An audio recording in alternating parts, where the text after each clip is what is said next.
उत्तर प्रदेश की राजनीति का इतिहास गवाह है कि जब जब यहाँ की हवाएं करवट बदलती हैं तब तब दिल्ली के सिंहासन की चूलें हिल जाती हैं। लेकिन इस बार जो सियासी बवंडर उठ रहा है उसकी कल्पना शायद लखनऊ से लेकर दिल्ली तक के बड़े बड़े धुरंधरों ने भी नहीं की होगी। कल्पना कीजिए उस मंजर की जब चुनाव की रणभेरी बजने में पूरे 6 महीने का वक्त बचा हो और एक ऐसी पार्टी जिसे लोग रेस से बाहर मान चुके थे वो अचानक अपने पत्ते खोल दे, वह भी ऐसे पत्ते जो सीधे 300 सीटों पर जाकर टिकते हों। ये कोई सामान्य चुनावी रणनीति नहीं है, ये एक ऐसा चक्रव्यूह है जिसकी पहली दीवार लांघना भी विरोधियों के लिए नामुमकिन साबित होने वाला है। बहुजन समाज पार्टी की मुखिया मायावती ने अचानक एक ऐसा मास्टर स्ट्रोक खेल दिया है जिसने भारतीय जनता पार्टी के चाणक्यों की रातों की नींद उड़ा दी है और समाजवादी पार्टी के थिंक टैंक को दोबारा से अपनी कॉपियां खोलने पर मजबूर कर दिया है। उत्तर प्रदेश की इस महाजंग में आखिर ऐसा क्या घटित हो गया है कि रातों रात पूरा चुनावी गणित ही उलट गया? क्या ये सचमुच बसपा की सत्ता में वापसी का वो अचूक फॉर्मूला है जिसे अब तक गुप्त रखा गया था? नमस्कार दर्शकों, आपका स्वागत है हमारे इस बेहद खास और विश्लेषण से भरपूर वीडियो में। आज हम उत्तर प्रदेश की सियासत के उस सबसे बड़े धमाके का पर्दाफाश करने जा रहे हैं जिसने पूरे सूबे की राजनीति में खलबली मचा दी है। आखिर मायावती के इस एक फैसले ने कैसे बीजेपी और सपा के खेमे में हड़कंप मचा दिया है और कैसे यह रणनीति बसपा के लिए सत्ता का रास्ता साफ करने जा रही है, इस पर हम विस्तार से चर्चा करेंगे। इस वीडियो को अंत तक जरूर देखिएगा क्योंकि आज आपको वो कड़वे और अनसुने सच जानने को मिलेंगे जो मुख्यधारा का मीडिया आपसे छुपा रहा है। अगर आप भी चाहते हैं कि प्रदेश में एक मजबूत, पारदर्शी और कानून सम्मत शासन की वापसी हो तो इस वीडियो को अभी लाइक कर दीजिए, अपने दोस्तों और ग्रुप्स में जमकर शेयर कीजिए और हमारे चैनल को सब्सक्राइब करके बेल आइकन दबाना बिल्कुल मत भूलिए ताकि प्रदेश की हर बड़ी राजनीतिक हलचल की सटीक खबर सबसे पहले आप तक पहुंचती रहे। अब बात करते हैं उस खलबली की जो इस वक्त यूपी के सियासी गलियारों में मची हुई है। अमूमन देखा जाता है कि पार्टियां अपने उम्मीदवारों की घोषणा चुनाव के ठीक पहले टिकट कटने के डर और बगावत से बचने के लिए आखिरी पलों में करती हैं। कई बार तो नामांकन के आखिरी दिन तक सस्पेंस बना रहता है, लेकिन मायावती ने इस पारंपरिक ढर्रे को पूरी तरह से खारिज करते हुए 6 महीने पहले ही 300 सीटों पर अपने योद्धाओं को उतारने का मन बना लिया है। इस फैसले के पीछे की गहराई को समझिए। जब आप 6 महीने पहले किसी प्रत्याशी को मैदान में उतार देते हैं तो उसे अपने क्षेत्र के एक एक घर तक पहुंचने का, हर मतदाता की नब्ज टटोलने का और स्थानीय मुद्दों को समझने का भरपूर समय मिल जाता है।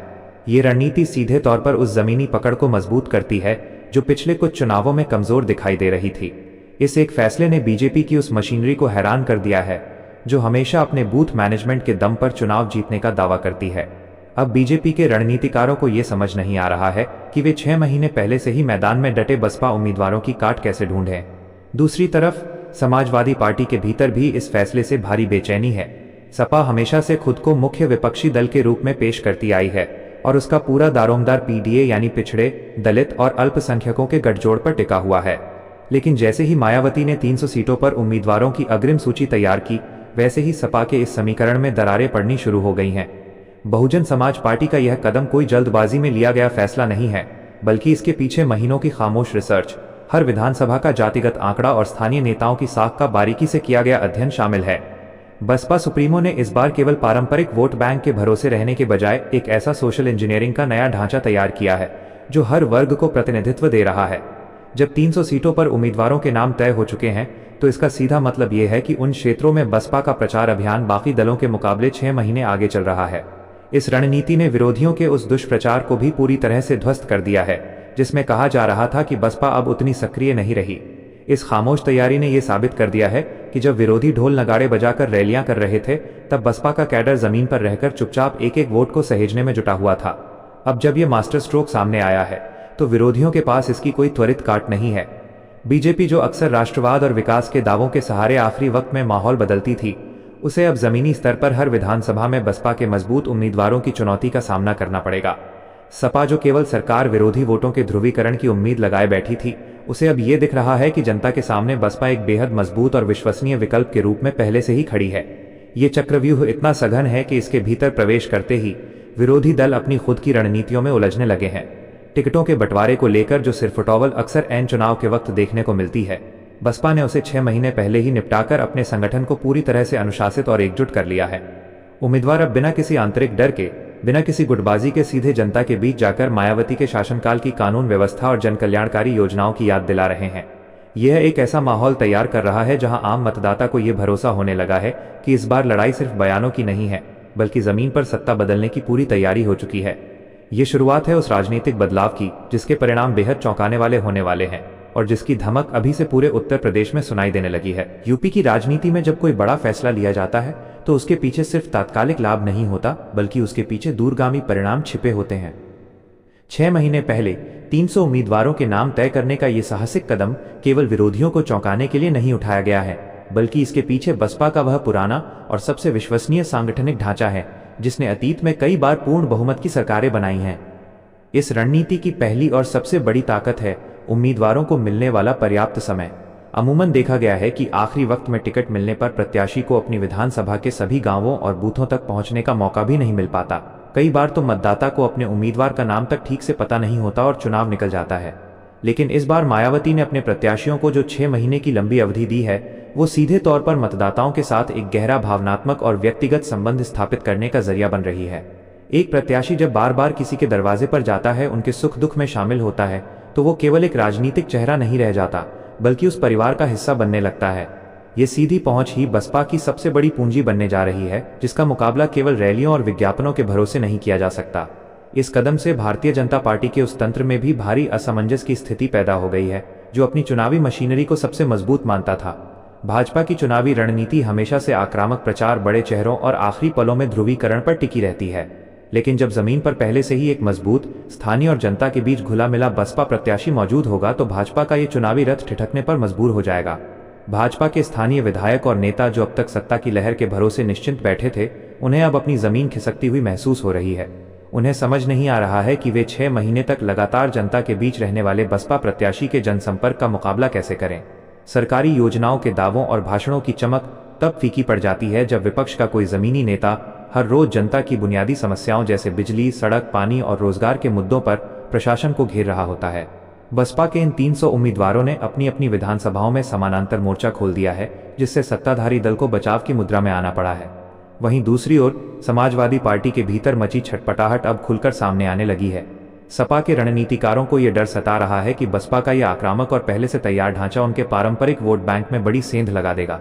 सपा हमेशा से मुस्लिम और पिछड़े वर्गों के वोटों पर अपना एकाधिकार मानती रही है, लेकिन मायावती ने इस बार टिकटों के बंटवारे में जिस तरह का संतुलन साधा है, उसने सपा के समीकरणों को अस्त व्यस्त कर दिया है।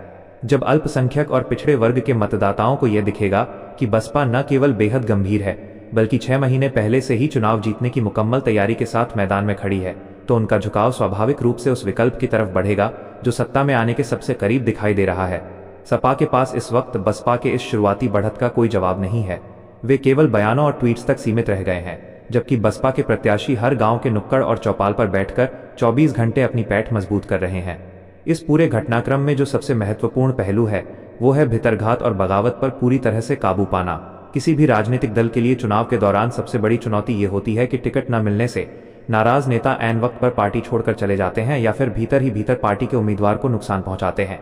मायावती ने 6 महीने पहले घोषणा करके इस बगावत के गुब्बारे की हवा पहले ही निकाल दी है। जिस किसी को नाराजगी जतानी थी या पार्टी छोड़नी थी, वो प्रक्रिया बहुत पहले ही पूरी हो चुकी है। अब बचे हुए समय में संगठन के पास डैमेज कंट्रोल करने और सभी रूठे हुए कार्यकर्ताओं को वापस मनाने का भरपूर समय है। अब पूरी पार्टी मशीनरी बिना किसी आंतरिक कलह के सिर्फ और सिर्फ उम्मीदवार को जिताने के एक सूत्रीय एजेंडे पर काम कर रही है। अनुशासन की इस मिसाल ने बसपा के कैडर में एक नया जोश भर दिया है। जो कार्यकर्ता पहले असमंजस में थे, वे अब दुगनी ताकत के साथ मैदान में उतर चुके हैं। ये रणनीति उत्तर प्रदेश के उन आम वोटरों को भी अपनी तरफ खींच रही है जो पिछले कुछ सालों की अराजकता, बेरोजगारी और महंगाई से त्रस्त हैं और एक ऐसी सरकार चाहते हैं जो बिना किसी भेदभाव के कानून का राज स्थापित कर सके। मायावती के शासनकाल की सबसे बड़ी पहचान हमेशा से मजबूत कानून व्यवस्था रही है। जब बसपा के प्रत्याशी समय रहते इस संदेश को हर घर तक पहुंचा रहे हैं, तो जनता के मन में यह विश्वास गहरा होता जा रहा है कि केवल बसपा ही प्रदेश को फिर से विकास और सुरक्षा के रास्ते पर ले जा सकती है। यह विश्वास धीरे धीरे एक मूक क्रांति का रूप ले रहा है, जिसकी आहटें तो सुनाई दे रही हैं, लेकिन इसकी असली ताकत का अंदाजा विरोधियों को केवल नतीजों के दिन ही होगा। इस प्रकार इस चक्रव्यूह ने न केवल बसपा को एक अभेद्य बढ़त दिला दी है, बल्कि पूरे सूबे की सियासत को एक नए मोड़ पर लाकर खड़ा कर दिया है, जहां से सत्ता की चाबी सीधे तौर पर मायावती के हाथों की तरफ बढ़ती दिखाई दे रही है। उत्तर प्रदेश की इस विशाल राजनीतिक बिसात पर जब 300 मोहरे 6 महीने पहले ही सजा दिए जाएं, तो शह और मात का खेल कितना दिलचस्प हो जाता है। इसका अंदाजा इस वक्त राज्य के प्रशासनिक और राजनीतिक गलियारों में हो रही हलचलों से लगाया जा सकता है। अक्सर चुनावों में देखा जाता है कि धनबल और बाहुबल का इस्तेमाल आखिरी के कुछ दिनों में हवा का रुख बदलने के लिए किया जाता है, लेकिन जब कोई प्रत्याशी 6 महीने से लगातार जनता की नज़रों के सामने हो तो ऐसे हथकंडे पूरी तरह से बेअसर साबित होने लगते हैं। बसपा ने इस बार अपने उम्मीदवारों के चयन में ज़मीनी स्तर के उन चेहरों को प्राथमिकता दी है जिनकी अपनी एक साफ सुथरी छवि है और जो समाज के हर तबके में आदरणीय माने जाते हैं। इस चयन प्रक्रिया ने उन तमाम दावों को खारिज कर दिया है जो कहते थे कि चुनाव केवल भारी भरकम रैलियों और विज्ञापनों के दम पर जीते जाते हैं। जब जनता ये देखती है कि उनका भावी उम्मीदवार किसी बड़े मंच पर भाषण देने के बजाय उनके घर की चौखट पर बैठकर उनकी समस्याएं सुन रहा है तो एक ऐसा मजबूत रिश्ता बनता है जिसे कोई भी चुनावी लहर हिला नहीं सकती। इस रणनीति का एक और बेहद गहरा असर प्रदेश के प्रशासनिक तंत्र और पुलिस व्यवस्था पर भी देखने को मिल रहा है। उत्तर प्रदेश की जनता आज भी मायावती के उस दौर को शिद्दत से याद करती है जब अपराधियों और माफियाओं के भीतर कानून का खौफ हुआ करता था और किसी भी आम नागरिक को अपनी सुरक्षा की चिंता नहीं करनी पड़ती थी। बसपा के ये 300 उम्मीदवार जब गांवों और कस्बों का दौरा कर रहे हैं तो वे जनता को इसी सुरक्षित और निष्पक्ष माहौल की याद दिला रहे हैं। आज जब प्रदेश का व्यापारी वर्ग, महिलाएं और युवा खुद को असुरक्षित महसूस कर रहे हैं तब बसपा का ये संदेश सीधे उनके दिलों में उतर रहा है। यह प्रचार किसी बड़े शोर शराबे के बिना बेहद शांति और अनुशासन के साथ हो रहा है जो बसपा की कार्यशैली का एक ट्रेडमार्क रहा है। इस शांतिपूर्ण और निरंतर जनसंपर्क ने विपक्षी दलों के नेताओं को हैरान कर दिया है क्योंकि वे समझ नहीं पा रहे हैं कि इस खामोश लहर का मुकाबला किस जनसभा से किया जाए। इधर सत्ताधारी भारतीय जनता पार्टी के भीतर आंतरिक सर्वे की रिपोर्टों ने खलबली मचा रखी है। सूत्रों की माने तो बीजेपी के शीर्ष नेतृत्व को जो फीडबैक मिल रहा है उसमें कई सीटों पर बसपा उम्मीदवारों की स्थिति बेहद मजबूत और एकतरफा बताई जा रही है। भाजपा जो हमेशा से अपने संगठन की मजबूती का दम भरती थी उसे अब अपने ही गढ़ों में बसपा के इस चक्रव्यूह से पार पाने का कोई रास्ता नहीं सूझ रहा है। भाजपा के रणनीतिकार अब तक इस मुगालते में थे कि सत्ता विरोधी लहर का फायदा सिर्फ समाजवादी पार्टी को मिलेगा और वे आसानी से मतों के ध्रुवीकरण के जरिए दोबारा सत्ता हासिल कर लेंगे। लेकिन बसपा के इस मास्टर स्ट्रोक ने उनके इस पूरे गणित को ही बिगाड़ कर रख दिया है। अब लड़ाई द्विपक्षीय नहीं रह गई है बल्कि बसपा ने खुद को सबसे मजबूत और स्थिर विकल्प के रूप में स्थापित कर दिया है जिससे भाजपा की चुनावी मशीनरी के पुर्जे ढीले होने लगे हैं। दूसरी तरफ समाजवादी पार्टी के खेमे में मायूसी और असमंजस का माहौल साफ देखा जा सकता है। सपा के बड़े नेता जो अब तक खुद को राज्य का अगला मुख्यमंत्री मानकर चल रहे थे वे अब अपनी ही सीटों को बचाने के लिए पसीना बहा रहे हैं। सपा की सबसे बड़ी कमजोरी हमेशा से ये रही है कि उनका कैडर अक्सर अति उत्साह में आ जाता है जिससे जमीन पर आम जनता के बीच एक अलग तरह का संदेश चला जाता है। इसके विपरीत बसपा का कैडर अपनी गंभीरता, अनुशासन और चुपचाप काम करने की शैली के लिए जाना जाता है। जब बसपा के 300 उम्मीदवार बिना किसी विवाद के, बिना किसी लाउड स्पीकर के शोर के हर घर में जाकर अपनी नीतियों का पत्रक बांट रहे हैं तो आम जनता को ये समझ में आ रहा है कि सत्ता चलाने के लिए किस तरह की परिपक्वता की आवश्यकता होती है। सपा के पास इस वक्त बसपा के इस अनुशासित कैडर और शुरुआती बढ़त का कोई तोड़ नहीं है और यही वजह है कि उनके बयानों में अब वो आत्मविश्वास नजर नहीं आता जो कुछ समय पहले तक दिखाई देता था। इस पूरे परिदृश्य में जो सबसे बड़ी जीत बसपा की होती दिख रही है वो है राज्य के मध्यम वर्ग और बुद्धिजीवियों का दोबारा पार्टी की तरफ आकर्षित होना। यह वह वर्ग है जो किसी भी चुनाव में एक मूक निर्णायक की भूमिका निभाता है। जब इस वर्ग को यह साफ दिखने लगा है कि बसपा केवल चुनाव लड़ने के लिए मैदान में नहीं उतरी है बल्कि वह पूरी तैयारी, अनुशासन और एक स्पष्ट रोड मैप के साथ 6 महीने पहले से ही सरकार बनाने की दिशा में बढ़ चुकी है तो इस वर्ग का भरोसा मायावती की नीतियों पर और ज्यादा मजबूत हो गया है। यह भरोसा कोई एक दिन में नहीं बना है बल्कि ये बसपा के उस पुराने ट्रैक रिकॉर्ड का नतीजा है जहां विकास कार्य बिना किसी भेदभाव के हर जाति और वर्ग के लिए किए गए थे। अब जब ये 300 उम्मीदवार इस संदेश को लेकर हर नुक्कड़ पर खड़े हैं तो बदलाव की ये बयार एक ऐसी सुनामी का रूप लेती जा रही है जो आने वाले समय में उत्तर प्रदेश की सत्ता का पूरा नक्शा ही बदलने का दम रखती है। उत्तर प्रदेश की राजनीति के इस नए अध्याय में जो सबसे बड़ा बदलाव देखने को मिल रहा है वो है चुनावी नैरेटिव पर बहुजन समाज पार्टी का पूरी तरह से नियंत्रण। अब तक विरोधी दल ये तय करते थे कि चुनाव किन मुद्दों पर लड़ा जाएगा, लेकिन मायावती के इस ऐतिहासिक फैसले ने पूरे विमर्श का रुख ही बदल दिया है। जब 300 सीटों पर प्रत्याशी 6 महीने पहले से जनता के बीच मौजूद हैं तो वे रोजमर्रा की उन जमीनी समस्याओं को उठा रहे हैं जिनका सीधा संबंध आम आदमी के वजूद से है। ये रणनीति सिर्फ कागजी दावों या सोशल मीडिया के ट्रेंड्स तक सीमित नहीं है। जब कोई उम्मीदवार सुबह से लेकर शाम तक खेतों, खलिहानों, दलित बस्तियों, पिछड़े तबकों के मोहल्लों और सामान्य वर्ग के घरों में जाकर बैठता है तो वह जनता की उस पीड़ा को समझ पाता है जिसे लखनऊ के वातानुकूलित कमरों में बैठे नेता कभी नहीं समझ सकते। इस सीधी भागीदारी ने एक ऐसा माहौल बना दिया है जहां आम जनता अब खुद को इस चुनावी प्रक्रिया का असली हिस्सा मानने लगी है। इस रणनीतिक चक्रव्यूह ने भारतीय जनता पार्टी के उस सबसे बड़े हथियार को भी कुंद कर दिया है जिसे वे अक्सर डबल इंजन की सरकार का नाम देकर भुनाते थे। जब बसपा के उम्मीदवार हर गांव में जाकर ये दिखा रहे हैं कि जमीनी हकीकत दावों से कितनी अलग है तो विकास की उस चमकती हुई तस्वीर के पीछे का सच सामने आने लगा है। महंगाई की मार झेल रही गृहिणियों, रोजगार के लिए भटक रहे युवाओं और फसलों के सही दाम के लिए परेशान किसानों के बीच जब बसपा के अनुशासित कार्यकर्ता पहुंचते हैं तो वे किसी बड़े वादे के बजाय मायावती के उस स्वर्णिम काल की याद दिलाते हैं जब कानून का शासन था, सरकारी नौकरियां बिना किसी धांधली के पारदर्शी तरीके से मिलती थीं और किसानों की समस्याओं का तुरंत निपटारा होता था। ये तुलना इतनी सटीक और प्रभावी है कि इसके सामने सत्ताधारी दल के बड़े बड़े प्रवक्ताओं के तर्क भी फीके पड़ते नजर आ रहे हैं। भाजपा के भीतर अब इस बात को लेकर गंभीर मंथन चल रहा है कि इस खामोश वैचारिक लहर को कैसे रोका जाए, क्योंकि यह लहर किसी एक जाति या वर्ग तक सीमित नहीं रह गई है, बल्कि ये हर उस व्यक्ति की आवाज बन चुकी है जो व्यवस्था में बदलाव चाहता है। इसी तरह समाजवादी पार्टी का वो आत्मविश्वास भी अब पूरी तरह से दरक चुका है जो वे केवल कुछ क्षेत्रों और कुछ खास समुदायों के भरोसे पाले हुए थे।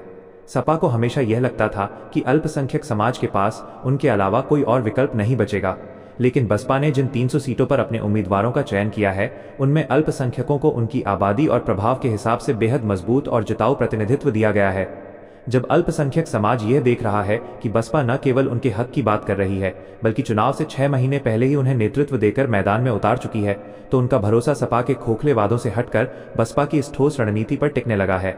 सपा के नेता अब इस जमीनी खिसकाव को भांप चुके हैं और यही कारण है कि वे अब रक्षात्मक मुद्रा में आकर अपने पुराने गढ़ों को बचाने की जुगत में लग गए हैं। लेकिन बसपा के चक्रव्यूह की खूबसूरती यही है कि उसने विरोधियों को संभलने का मौका ही नहीं दिया है। इस महाअभियान की एक और सबसे बड़ी खूबी यह है कि इसने पार्टी के पुराने और समर्पित कैडर को दोबारा से मुख्यधारा में लाकर खड़ा कर दिया है। बसपा का कैडर अपनी वैचारिक प्रतिबद्धता के लिए जाना जाता है, जो किसी भी परिस्थिति में विचलित नहीं होता। पिछले कुछ समय से जो कार्यकर्ता थोड़े शांत थे, वे इस मास्टर स्ट्रोक के बाद एक नई ऊर्जा के साथ उठ खड़े हुए हैं। 6 महीने का ये समय इन कार्यकर्ताओं के लिए किसी वरदान से कम नहीं है, क्योंकि वे हर बूथ पर जाकर एक एक वोटर लिस्ट का बारीकी से मिलान कर रहे हैं, नए मतदाताओं के नाम जुड़वा रहे हैं और ये सुनिश्चित कर रहे हैं कि चुनाव के दिन उनका एक भी वोट बेकार न जाए। माइक्रो लेवल पर की जा रही ये सांगठनिक तैयारी किसी भी दूसरी पार्टी के पास नहीं है। विरोधी दल जहां अभी टिकट पाने के इच्छुक नेताओं की भीड़ और उनके बायोडाटा को संभालने में व्यस्त हैं, वहीं बसपा का कैडर अपनी सीटों पर विजय सुनिश्चित करने के अंतिम चरण के काम में लगा हुआ है। यह पूरी कवायद सूबे के उस मौन मतदाता को भी बेहद प्रभावित कर रही है जो किसी भी तरह के शोर शराबे और विवादों से दूर रहता है। उत्तर प्रदेश की जनता ने लंबे समय तक अस्थिरता, राजनीतिक प्रतिशोध और प्रशासनिक लचरता का दंश झेला है। ऐसे में जब उन्हें एक ऐसा राजनीतिक दल दिखाई देता है जो बिना किसी तमाशे के पूरी गंभीरता और अनुशासन के साथ चुनाव से आधा साल पहले ही अपने मोहरे फिट कर चुका है, तो उसे समझ में आ जाता है कि सत्ता संभालने की असली काबिलियत और नीयत किसके पास है। यह एक ऐसा मनोवैज्ञानिक माहौल तैयार कर रहा है जहां यह धारणा मजबूत होती जा रही है कि बसपा की सरकार का बनना अब महज एक औपचारिकता रह गया है, क्योंकि जनता ने मन ही मन इस अभेद्य चक्रव्यूह को अपना समर्थन दे दिया है। बदलाव की ये बयार अब एक ऐसी आंधी में तब्दील हो रही है जो आने वाले चुनाव में विरोधियों के बड़े बड़े महलों को ताश के पत्तों की तरह ढहाने के लिए तैयार खड़ी है। उत्तर प्रदेश की इस ऐतिहासिक और अभूतपूर्व राजनीतिक लड़ाई का यह जो आखिरी और सबसे महत्वपूर्ण मोड़ है, वो सीधे तौर पर सत्ता के उस सिंहासन की तरफ जाता है जिसे लखनऊ का पंचम तल कहा जाता है। 6 महीने पहले 300 सीटों पर उम्मीदवारों की इस घोषणा ने न केवल एक नया इतिहास रचा है, बल्कि चुनावी विश्लेषकों के उन तमाम पुराने पैमानों को भी ध्वस्त कर दिया है जो केवल जातिगत जोड़ तोड़ और चुनावी फंड के आधार पर नतीजों की भविष्यवाणी करते थे। जब कोई पार्टी इस स्तर पर और इतनी जल्दी अपनी मुकम्मल तैयारी का प्रदर्शन करती है, तो वो जनता को यह साफ संदेश देती है कि उसके पास राज्य को चलाने का एक स्पष्ट विजन, एक मजबूत इच्छा शक्ति और नीतियों की निरंतरता है। बहुजन समाज पार्टी की इस रणनीति ने पूरे प्रदेश में एक ऐसी लहर पैदा कर दी है जिसने विरोधियों के तरकश के सारे तीर खत्म कर दिए हैं। अब स्थिति ये हो चुकी है कि भाजपा और सपा जैसी पार्टियां सिर्फ बसपा के इस कदम की समीक्षा करने और उसके जवाब में अपनी रणनीतियां बदलने में ही अपना सारा समय गंवा रही हैं, जबकि बसपा के सिपाही जमीन पर अपनी जीत का ताना बाना पूरी तरह बुन चुके हैं। इस पूरे सियासी चक्रव्यूह का जो सबसे बड़ा और निर्णायक असर होने जा रहा है, वो है मतदान के दिन होने वाला वो मूक तख्ता पलट, जिसकी कल्पना भी इस वक्त कोई नहीं कर पा रहा है। अक्सर चुनावों में देखा जाता है कि आखिरी के 48 घंटों में पैसों और बाहुबल के दम पर वोटरों को प्रभावित करने की कोशिश की जाती है, लेकिन जब जनता पिछले 6 महीनों से लगातार अपने स्थानीय बसपा उम्मीदवार के साथ हर सुख दुख साझा कर चुकी हो, तो ऐसा कोई भी हथकंडा काम नहीं आता। जनता का ये भरोसा एक ऐसी ढाल बन चुका है जिसे न तो सत्ता का दबाव तोड़ सकता है और न ही विपक्ष के झूठे वादे डिगा सकते हैं। उत्तर प्रदेश का हर वो नागरिक जो एक शांतिपूर्ण, सुरक्षित और समृद्ध प्रदेश का सपना देखता है, वो आज खुद को मायावती की इस सोच के साथ खड़ा पा रहा है। यह चुनाव केवल कुछ विधायकों को चुनने का चुनाव नहीं रह गया है, बल्कि यह उत्तर प्रदेश की अस्मिता, उसके गौरव और कानून के राज को वापस स्थापित करने का एक महापर्व बन चुका है, जिसमें जनता ने बसपा को अपना पूर्ण आशीर्वाद देने का मन बना लिया है। भारतीय जनता पार्टी के जो रणनीतिकार कल तक अपनी अजेयता का दम भरते थे, वे आज हर उस विधानसभा सीट पर सर्वे दर सर्वे करवा रहे हैं जहां बसपा के उम्मीदवार 6 महीने से मजबूती से डटे हुए हैं। उनके बड़े बड़े नेताओं के चेहरों की हवाइयां उड़ी हुई हैं, क्योंकि वे जानते हैं कि जब दलित, पिछड़े, अल्पसंख्यक और समाज का हर शोषित वंचित वर्ग एक सुर में अपनी बहन जी की नीतियों के साथ खड़ा हो जाता है, तो फिर बड़े से बड़ा राजनीतिक तूफान भी उस एकता के सामने घुटने टेक देता है। वहीं दूसरी तरफ समाजवादी पार्टी का वो छद्म समाजवाद भी पूरी तरह से बेनकाब हो चुका है, जो केवल सत्ता पाने के लिए जनता को गुमराह करने की कोशिश कर रहा था। जनता ने अब ये साफ देख लिया है कि खोखले नारों और सोशल मीडिया के दौर में अगर कोई सचमुच उनके हक की लड़ाई जमीन पर उतरकर लड़ रहा है तो वो केवल बहुजन समाज पार्टी है। इस वैचारिक स्पष्टता ने पूरे प्रदेश के वातावरण को एक तरफा कर दिया है।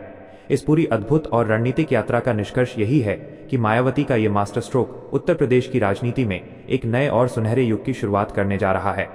ये चक्रव्यूह इतना अभेद्य और अचूक है कि इसने चुनाव के परिणाम आने से पहले ही ये तय कर दिया है कि उत्तर प्रदेश में एक बार फिर सर्वजन हिताय, सर्वजन सुखाय की नीतियों वाली पूर्ण बहुमत की सरकार बनने जा रही है। जनता का हर एक वोट इस बार केवल एक प्रत्याशी को नहीं, बल्कि प्रदेश के सुरक्षित भविष्य, माताओं बहनों की सुरक्षा और युवाओं के रोजगार को सुनिश्चित करने के लिए ईवीएम का बटन दबाएगा। बदलाव की ये गूंज अब लखनऊ की गलियों से लेकर दिल्ली के दरबार तक साफ सुनाई दे रही है और इसे रोकने की ताकत अब किसी भी विरोधी दल के पास नहीं बची है। वीडियो को लास्ट तक देखने के लिए तहे दिल से शुक्रिया।